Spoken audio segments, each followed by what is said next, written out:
سلطان الاولیاء غوث پاک رضی اللہ تعالیٰ عنہ کی بارگاہ میں ایک عورت آئی اپنے بچے کو لے کر، کہا کہ اس کو اپنے پاس رکھ لیجئے.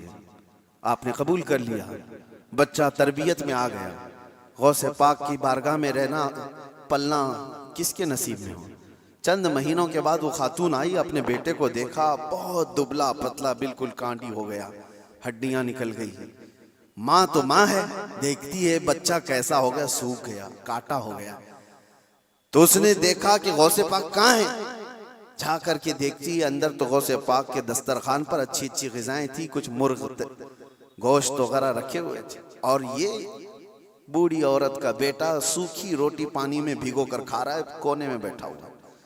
اب ایک ماں کو لگے ہی بات، خود اتنا اچھا کھانا کھا رہے ہیں، میرے بیٹے کو پرورش میں رکھیں، کیسا کھانا کھلا رہے اس کو. اس عورت نے کہا یہ کیسی تربیت ہے سیدنا عبد القادر، یہ کیا ہے، میرا بچہ تو ایسا ہے.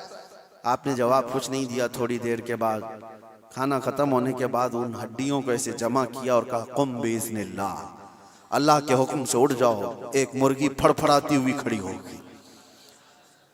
آپ نے کہا کہ جب تیرا بچہ اس قابل ہو جائے تو وہ بھی روز مرغی کھائے.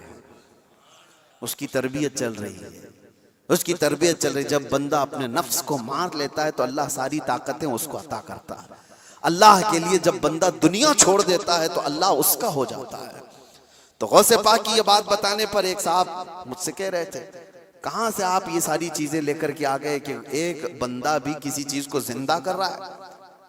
انہوں نے یہ نہیں دیکھا کہ غوث پاک نے کیا کہا، اللہ کے حکم سے اٹھ جا. گفت ہے وہ گفت ہے خدا بوت. فارسی میں کہا جاتا ہے اللہ کا ولی اس مقام پر پہنچ جاتا ہے کہ جب وہ بولتا ہے تو زبان اس کی ہوتی ہے، کلمہ اللہ کا ہوتا ہے، کلمہ اللہ کا ہوتا ہے. غوث پاک کی اس کرامت پر اعتراض کرنے والے، تمہیں پتہ نہیں مردوں کو زندہ کرنا، اگر یہ صرف اور صرف آپ یہ کہتے ہیں کہ اس کی وجہ سے شرک ہو جائے گا، شرک کا عقیدہ، اللہ کا کام یہ زندہ کرنا اللہ کا ہی کام ہے. لیکن اللہ اگر کسی کو یہ طاقت دے دے تو کیا ابراہیم علیہ السلام کا واقعہ قرآن میں نہیں ہے؟ 4 پرندے لے لو، ان کو ذبح کرو، ان کا قیمہ کرو، مکس کرو، 4 پہاڑوں پر رکھ کر کے آؤ. 3 پارے میں ہے. اور ابراہیم علیہ السلام نے 4 پرندوں کو ذبح کیا، ان کا قیمہ کیا اور الگ الگ پہاڑوں پر رکھ کر آئے. اور پھر اللہ نے فرمایا ہر پرندے کا نام لے کر بلاؤ.